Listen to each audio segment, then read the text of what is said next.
Oh, nice. This will keep pen and paper for it. Good. That's a lot of work. You know, Yeah. Yeah, they like it. Yeah, I'm not sure about that much. I mean, that doesn't count here. It's so big blocks. Yeah, I've been putting a lot of suet out lately too. My son hatched robin's eggs, so some of the birds are already Oh wow. I think this weather has really kind of messed with everything, all the birds. yeah, I'm ready for some of that February weather. It's been better than what we've had. I know. Yeah. The only days that have not been golfable in the last 3 weeks have been Mondays where we've been trying to have the meeting. Oh yeah. Could have done it yes, Sunday, could have done it last Thursday. click. Well, it's been fun. He's Oh really? he said he wasn't gonna be on, yeah. Partly He didn't give me a reason, he just said he wasn't gonna be here. you can't just keep putting it off. So, Yeah. I think I was telling somebody about your outing plans. It sounds. I mean, I like the idea of the true scramble. cross country. Yeah.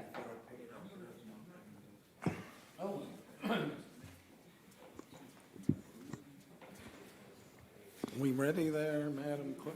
Sure. Good evening and welcome to the regular meeting of the Worcester City Council held this Monday, May 1st, 2023. We are in council chambers and we're also being live streamed on YouTube. It's after 7:30 p.m. Next regularly scheduled meeting will be Monday, May 15th, 2023. Mr. Paulo, would you please call the roll? Mr. Cavan, Here. Ms. Knappich, Here. Mr. Myers, Here. Mr. Reynolds. Here. Mr. Sanders. Here. Mr. Ansel, and Ms. Warden. Here. And Mr. Ansel had notified me he was away on vacation this week. We do have a quorum, and the agenda will remain as presented. And at this time, I would ask you to stand and join City Council in reciting the Pledge of Allegiance. I pledge allegiance to the flag of the United States of America and to the republic for which it stands, one nation, under God, indivisible, with liberty and justice for all.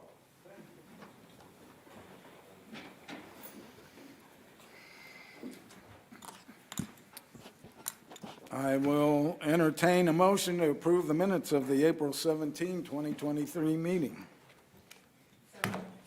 Motion by Ms. Warden to approve those minutes. Is there a second? Second. Second by Mr. Sanders. All in favor, please say aye. Aye. Those opposed, say nay. Meeting minutes of April 17, 2023 have been approved. Welcome, Mayor, and we look forward to what you have to impart upon us this evening. Thank you, President Beitendijk and council members. Nice to have everyone here tonight. I'd like to start out by saying the Wayne Economic Development Council, or WEDC as we know it, held its annual meeting on Thursday, April 20th. Lydia Mahalik, the director of Ohio Department of Development, was the speaker at the event. She presented an official recognition that I'll read to you here tonight. We don't get these very often, so I thought I'm going to take the time to celebrate them a little bit. It says from the state of Ohio, Mike DeWine and John Husted, Governor and Lieutenant Governor of Ohio, do hereby officially recognize Worcester, Ohio, upon being recognized as a top 100 micropolitan community in the U.S. for the new and expanding facilities. On behalf of the state of Ohio, we congratulate Worcester, Ohio, as they are named a top 100 micropolitan community in the United States for the economic development by Site Selection magazine.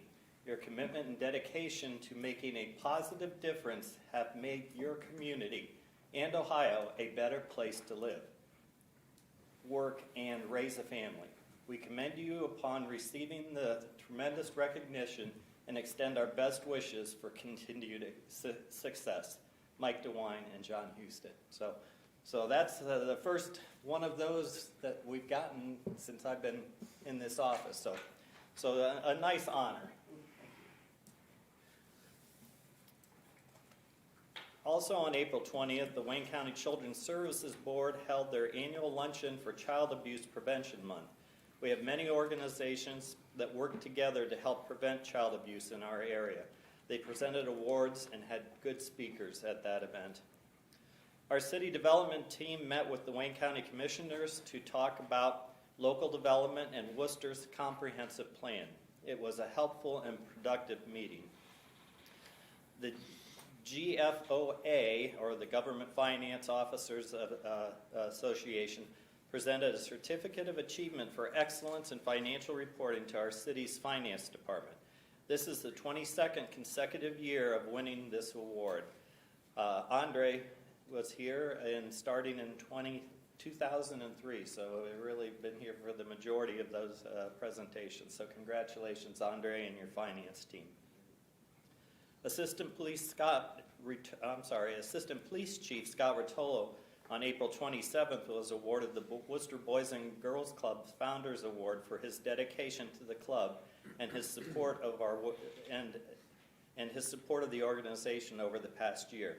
Assistant Chief Rotolo started with our Worcester Police Division in December of 2000, so about 23 years ago, 22 and a half, I guess. Congratulations, Scott, for this nice recognition. And I want to finish by saying thank you to all of you who are running for a public office this spring.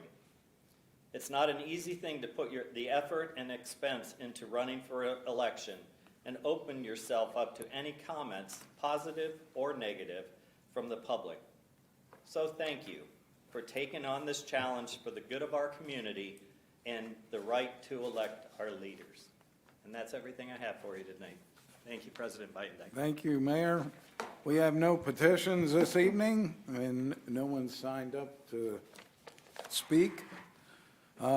Getting to item 5, we do have a committee report. There was a finance committee earlier this evening. Mr. Sanders, would you like to give us a brief detail as to what transpired?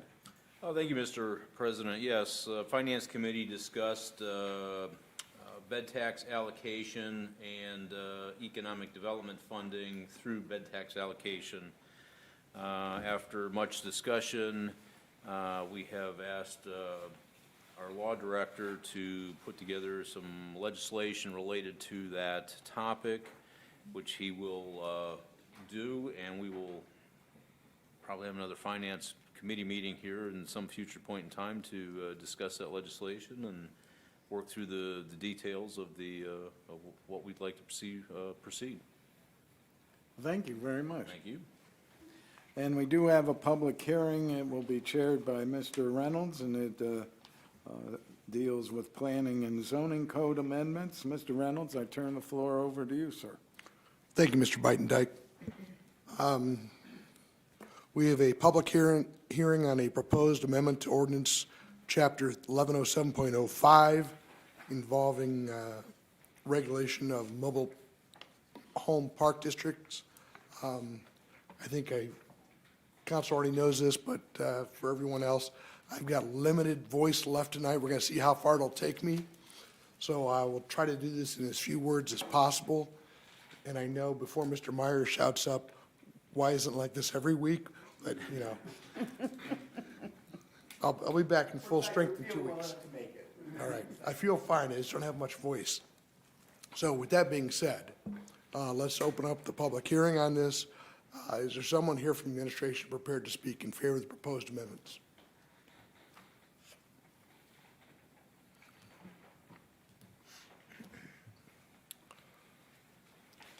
And Mr. Marion and anyone else that's going to speak tonight at the public hearing, we ask you to identify yourself, give your name, and affirm to tell the truth.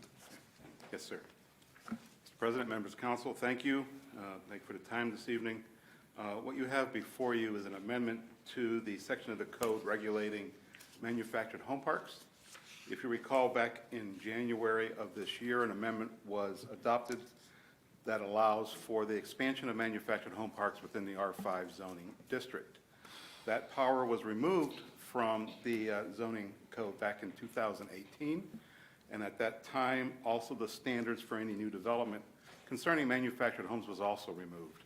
What you have before you is the language that was in the code pre-2018 before the removal of the ability to expand manufactured home parks that coincide with orderly development for future expansions within the existing R5 zoning district.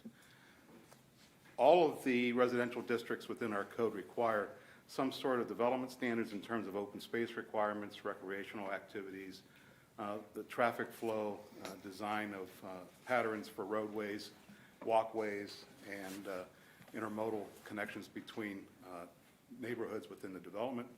And these standards are, as I stated, what were in the code prior to the 2018 amendment.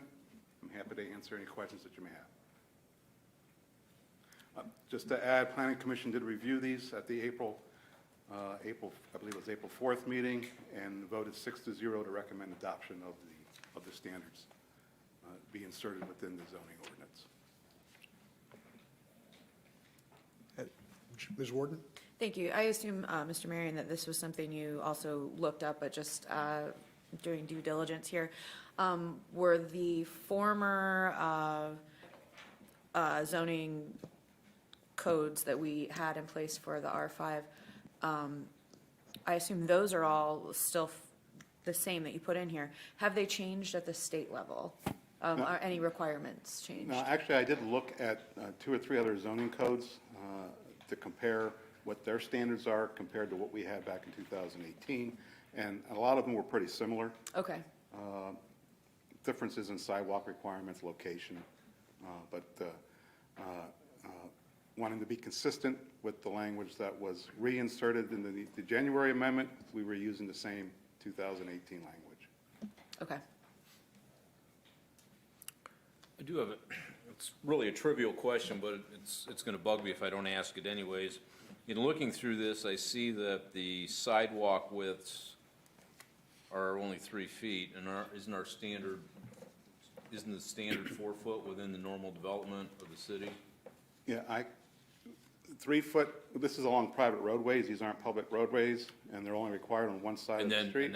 And then that answers that. Yeah. That's all I need to know. Thank you. You are correct. Any 60-foot wide right-of-way or less requires a 4-foot sidewalk. No, but that answers the question. Thank you. Anyone else with questions for Mr. Marion? Thank you very much. Thank you. I just had a point of clarification, I think maybe to answer Jen's question. So the state, and I would add federal requirements, I think you were talking about, that we were talking about were property maintenance code issues, not zoning, so that's another piece of legislation. Oh, yeah, no, I actually was talking about zoning. I Okay. didn't know if there were any requirements at the state or higher level for that. Okay. Yeah, I know the maintenance thing is a whole different ball of wax, so thank you.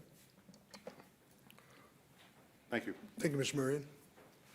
Anyone else here to speak in favor of the proposed ordinance?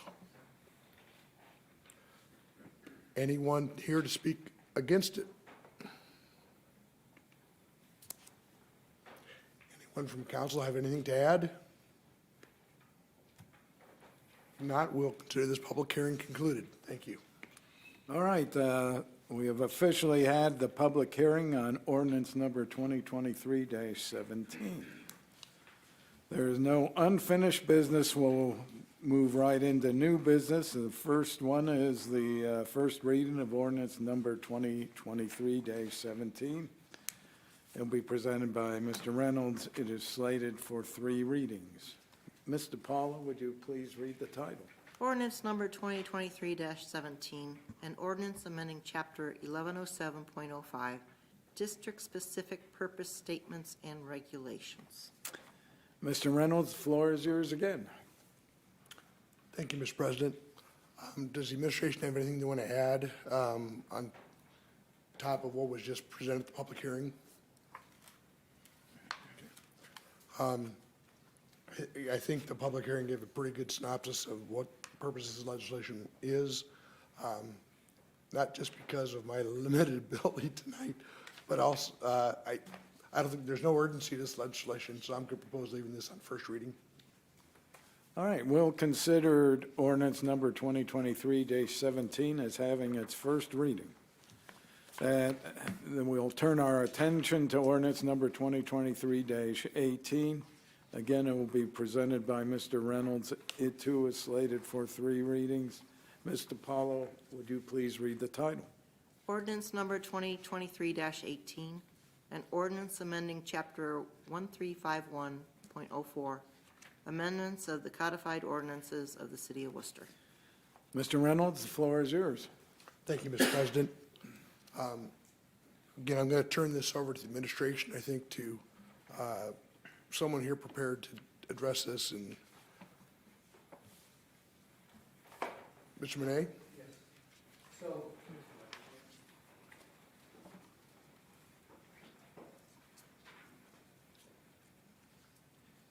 What we're proposing to do is change the scope of the property maintenance code to allow it to apply to manufactured housing, as we discussed back in January when we had the discussion. Now, obviously, we recognize that the federal government and the state government has some preemption over what we can do locally. However, there are parts of that code that we feel we could apply, and so it would help us, as I think was the intent, in avoiding another Larwell disaster. So we have some things in there, some tools that we can use. So by changing the scope, it gives us that ability to do that. Are there any questions? Thank you, Mr. Monet. I'm sorry. I just want to say thank you for picking up on this, and it makes perfect sense, and I think the administration knew very clearly from council that we wanted to be able to enforce our codes in conjunction with this change in the zoning. So you were on it right away, took care of this, and I personally say thank you. Well, if anyone could find something that could be done, Mr. Monet could when it comes to building standards. Over the years, I've come to know him as a savant, so it doesn't surprise me. It didn't take him very long to figure that out. So thank you, Mr. Monet. And Mr. President, much like the previous ordinance, I want to make sure the public and the council has a chance to digest this, and so I propose leaving this on first reading tonight.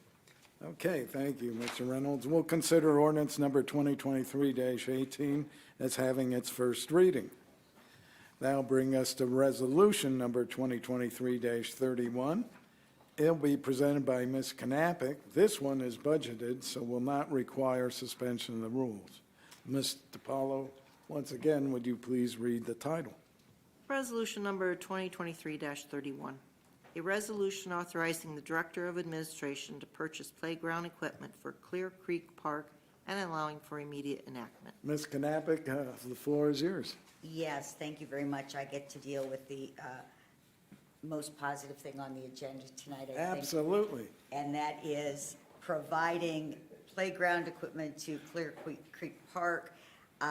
This will provide welcoming play area for everyone. It will meet all ADA requirements so that it will be accessible to most everyone. This will be something that will attract families to the park to use the playground, to rent the pavilion, just to hang out at the park. It just sounds like a really, really wonderful thing to do, to add this playground to the park for our families and our kids. The estimated cost is $73,500. Again, this is a budgeted item. I am very pleased and honored and grateful to say that $45,000 of that is from a private donation. And we are so fortunate to have those kinds of things in our community. We are very, very, very fortunate. So this is a resolution, it's budgeted, and unless there are any questions or conversation on this, I'd like to move to adopt. Motion to adopt by Ms. Knappich. Is there a second? Second.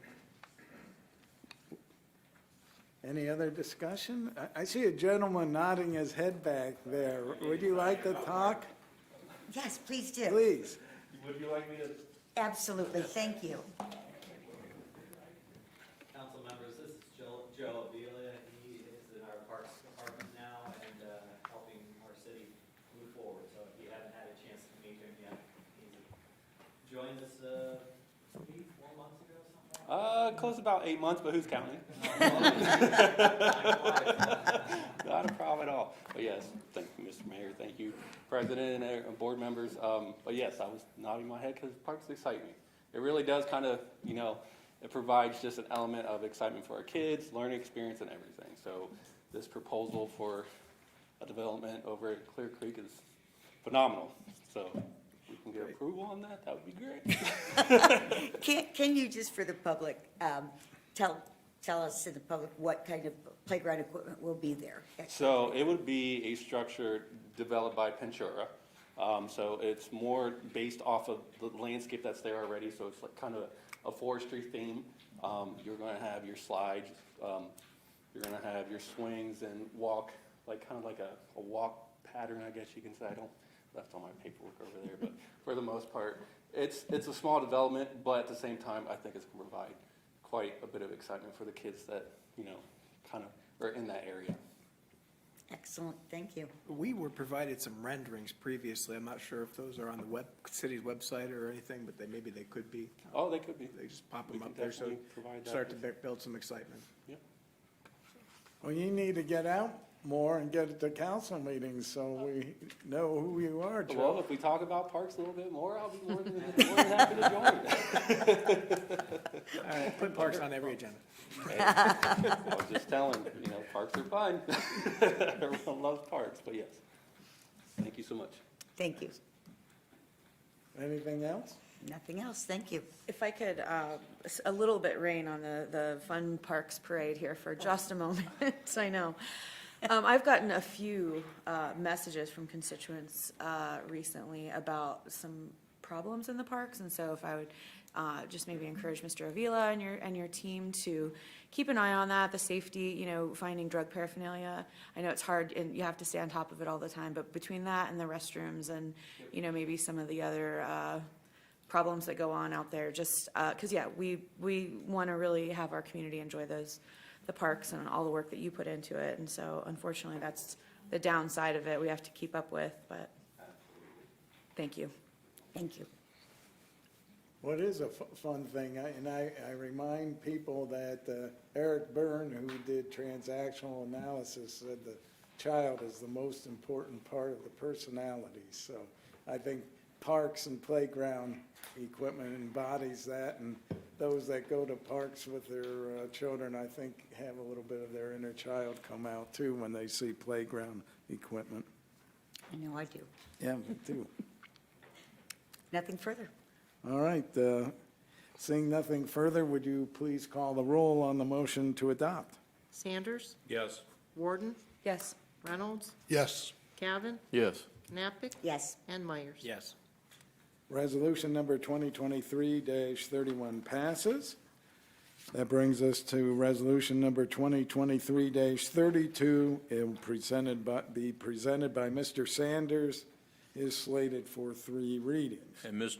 Bittendike, if I may interrupt, at this point, I will have to recuse myself from that legislation due to potential conflict with one of the recipients of an existing CRA agreement is my employer. And so at this point, I had discussed this with Mr. Myers, and he is willing to take over for me this evening related to this legislation. And you had told me that earlier today, so, but you would have had to explain yourself anyway, so. Exactly. Might as well have handed it off to Mr. Myers and the aplomb that you did.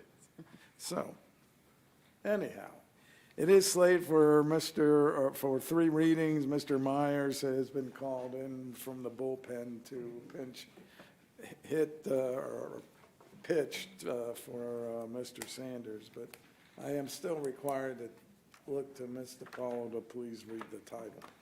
Resolution number 2023-32. A resolution accepting the recommendations of the Worcester Tax Incentive Review Council with respect to existing enterprise zone agreements, community reinvestment area agreements, and tax increment financing projects. Mr. Myers, the floor is yours, sir. Thank you, and it's a really difficult challenge to have to hand it off because all I'm going to do is say, Mr. Millay, would you like to tell us about the legislation? Excuse me, I need to recuse myself as well. I overlooked that. So, do you have enough for a Well, quorum? I think there's enough on here, they probably will You probably, keep it till on first reading, well, I'll have to recuse because I don't think we have enough left. Well, thank you, everybody. Thank you, Mr. Myers. We are just presenting the recommendations of our annual Tax Incentive Review Council, having submitted our report to the State of Ohio by the 30th of March.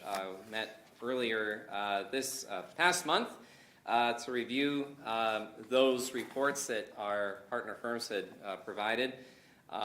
Just a couple items to highlight. I'm sure that we're pretty familiar with how these programs have evolved over the years, but we've had 22 active projects and over 40 different projects over the 20-year span of this program that have been enabled.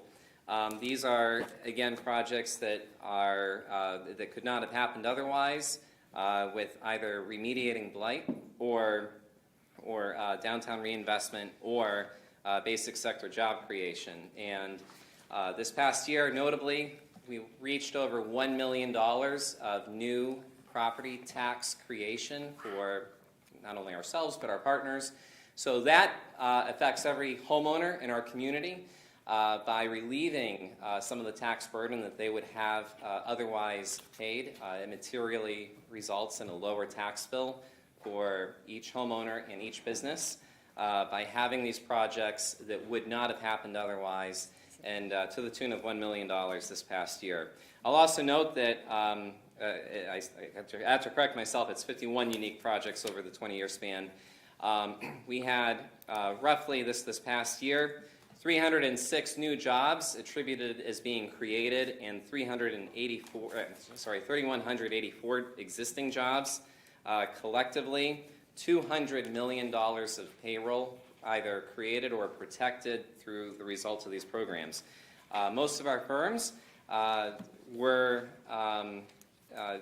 bounding back as employment roles grew. And so we had a very positive review this past year. That's why, as you read this, these are exclusively continue or in compliance. That said, I'm happy to help answer any questions. We previously shared the detailed report along with the meeting minutes.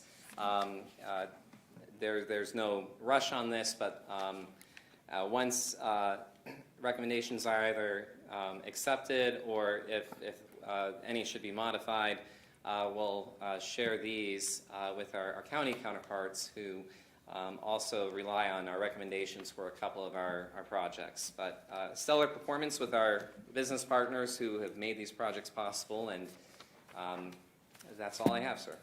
Thank you very much. Does anyone in council have any questions for Mr. Millay?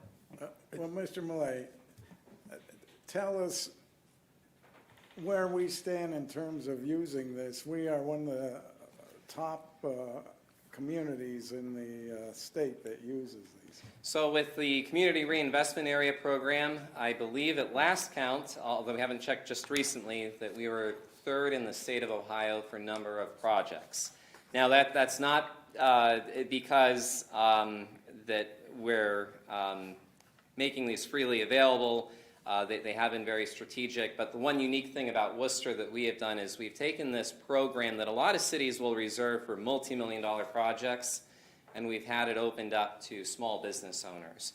So projects that might only be $150,000, which, to me that's a lot of money, and to a lot of people it is. They've been welcome to this program as well. And that's why we have a lot of our buildings in downtown, these smaller spaces that are more challenging to work with, go through this process and have that ability to be able to take a risk on that reinvestment. So It's been a program that's been very helpful for our downtown revitalization in particular. I'm glad you said that, because I didn't want to have to cross-examine you and say, isn't it fair to say we wouldn't have the downtown we have now without this? This is true. So, Mr. Reynolds? yes, sir. Jonathan, one clarification and then one question. You talked about we're up over the $1 million mark. That's an annual figure, not a cumulative figure, correct? Correct. All right. Correct. So annually, this year, $1 million plus came into our community, the collective, county, city, schools, community coffers. And that $1 million displaces what everybody else would have had to pay. Because when we're talking about property tax and schools and things like that, most of these services are what's called outside millage. And it's a process by where we're all pulling our resources together. So that's why your tax bill changes every single year. And part of the reason why it has been changing and going down a little bit is because of the investments our companies have made in our community through this program, which allowed them to invest here instead of going to Michigan, or in the case of our small downtown businesses, deciding not to be able to afford to do the project. Keeping in mind that when individuals invest in the real estate piece of it, especially the small business owners, 20% of their operating costs of owning that structure is going to be going to property tax. So that's what that program's temporarily relieving. But in the long run, this year and going forward ever more, we'll have $1 million. And that's roughly it accounts for 5% of our total millage, which, sorry to get into the weeds, I get excited about this kind of stuff, but imagine if everybody in the county had to suddenly take a 5% property, or a 5% budget cut. That's what these programs together single-handedly prevented. So they've boosted things up by 5% without having to put that on the backs of homeowners or existing business. And so I do have one more question, and again, knowing how much you do like going into the weeds, I always get nervous, like, do I open that can of worms? But so my apologies in advance. But that property tax dollar, that $1 million of additional tax revenue, I think I'm right, in the schools get about 70% of that tax dollar, Approximately, yes. and the rest goes to county library, township trustees. We're actually, the city revenue fund is actually a pretty small recipient of that, correct? Yeah, we'll be, for the commercial piece of it, we're between 4 and 5%, depending again on the year, because those rates will shift. Residential, just a little bit more. But yes, the city of Worcester has 4.2 mills throughout most of the jurisdictions. Some other areas it varies, it depends on annexation. But on average within the city of Worcester, though, roughly 60 mills is what a homeowner will experience. And a homeowner, the business owner, will pay a premium because they don't get the rollback credit. So they will pay on average about 74 mills. So we're looking upwards of about 15-20% more than what a homeowner would pay. However, homeowner has a higher per value per square foot. And I only wanted to ask that question because I wanted to illustrate why the schools are generally supportive of our abatement efforts when it's there, because they recognize in the long haul, they make out on that. It generates revenue for the schools. Yeah, and they've been great partners. They have been involved in every decision that we've made. All of these go through Worcester Growth. We also prepare a pro forma and a fiscal analysis for every single agreement so that there's clear understanding of what foregone revenues would be versus the value of these exemptions, and what they can ultimately, when we get to this point, what they can produce in the long run to help solidify and strengthen our economy. And then there are also the job commitments that come along with that provide all of us the opportunity for economic mobility. Thank you. Well, thank you. Thank I'm you, sorry. Ms. Knappich. Thank you. I noticed we did have a few, not very many, but a few people who missed their targets. And on these programs, just wanted to make sure there isn't anybody who stands out as, most of the time, there's a very good explanation for why they miss targets. It could be that they can't get the equipment in, they can't get the parts, that kind of thing. Do you see any red flags in these reports? No. So when we conduct this, we do a red light, green light, yellow light. So if you miss your target, that, say if you were supposed to have 1,000 jobs and you had 999, you'll show up as a missed target, even though your payroll may be exceeding what you had committed, which is also a benefit to citizens overall. That said, when we get to a point where somebody misses 25% or more of their targets for a period of 3 years, at that point, the Tax Incentive Review Council is required to render a recommendation onto you to either modify or to terminate the agreement. Usually, again, everything we've worked with has been operated with, I'm happy to say, good faith. And we have always been able to find solutions to those situations. Again, nothing on this year's report. But that said, it is something that we track, we take very seriously. We do follow up. It is an agreement between the community and private sector, and so I'm happy to say that everyone has played very well, and together I think we've all made great things happen. Excellent, thank you very much. And one last thing. Yes, sir. On an average piece of vacant land, what would you say is an average of what it was generating in? Well, for the city of Worcester, a negative or a vacant piece of land actually costs us money. We calculated this recently. It was not a tremendous amount, but it materially costs money to have vacant property.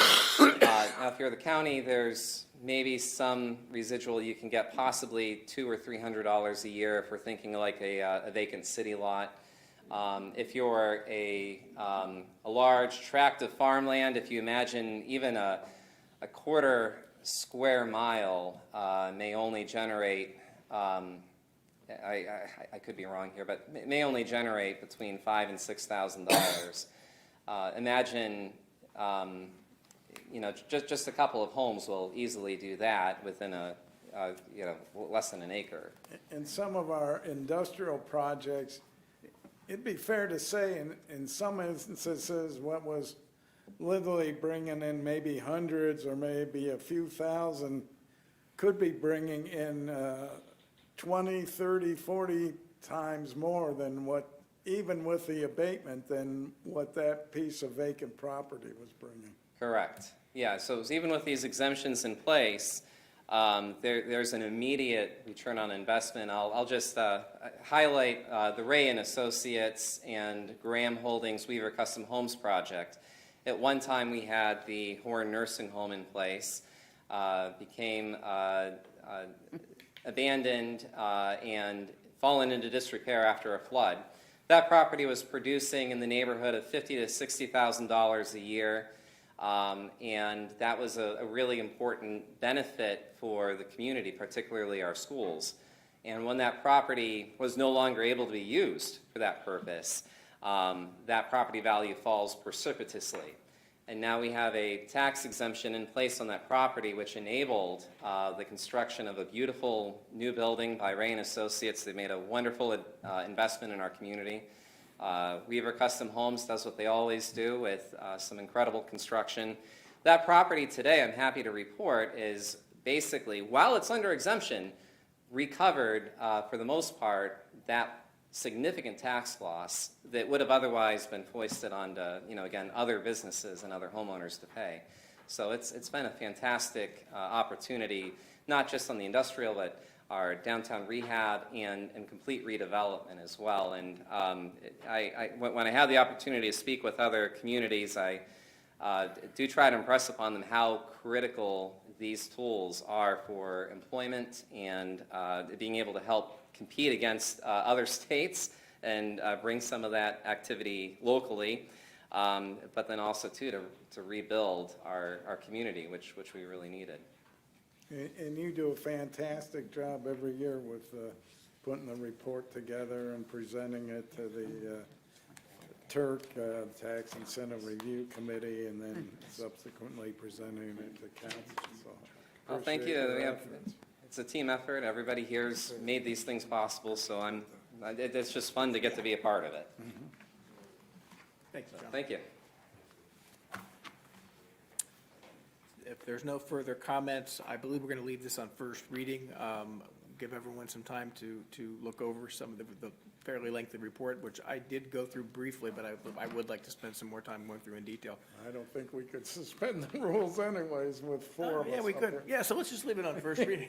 Well, we're never going to be able to suspend the rules on this legislation. Well, Ansel, he might be able to vote when he comes back. Yeah, but not tonight. Not tonight. Yeah, but we're going to let it on first reading anyway. Yeah, okay. We'll consider resolution number 2023-32 as having its first reading. And will bring us to our final piece of legislation, resolution number 2023-33. It'll be presented by Mr. Reynolds.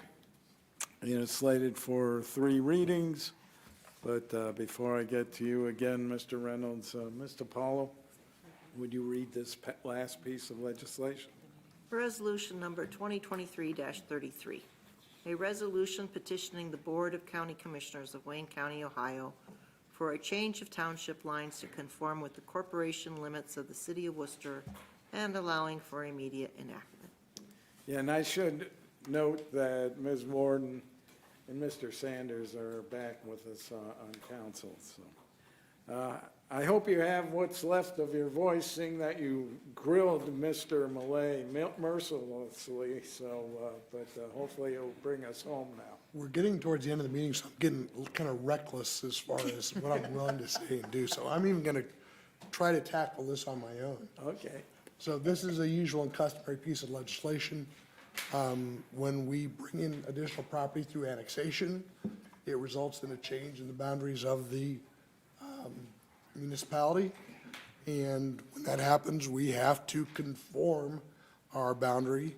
And this is a petition asking the Board of County Commissioners to do so, to reflect the change in the boundary resulting from the most recent annexation of 32.24 acres. So I don't know if there's anything the administration wants to add. Jonathan, are you all keyed up for that? Sorry, no, I think you covered all of it, other than just to say that we'll have to ask to have this on first reading, is we have to give statutory notices out to our township partners, who are, of course, anticipating this since we have an agreement. And we would be looking for a formal consideration on the matter on June 5th. Yeah, and I know we will make the auditor and the Board of Elections happy doing this. Otherwise, we have a stub piece part in the city and still part kind of controlled by townships. So it's the best thing, best practices to do. So we'll consider resolution number 2023-33 as having its first reading. That brings us to our miscellaneous portion. And no one has signed up to speak for the public, so we'll just start out with now council. Ms. Knappich, we'll give you the first word. Thank you very much. First, I'd like to congratulate the city on its commendation proclamation from the governor and the lieutenant governor. That's very, very impressive. Congratulations for bringing us to the attention of the state in such a positive way. I also like to congratulate the finance department for doing what they keep doing, and that's winning awards and doing a great job in the finance department. Congratulate Assistant Chief Rotolo on his Founders Award for Boys and Girls Club.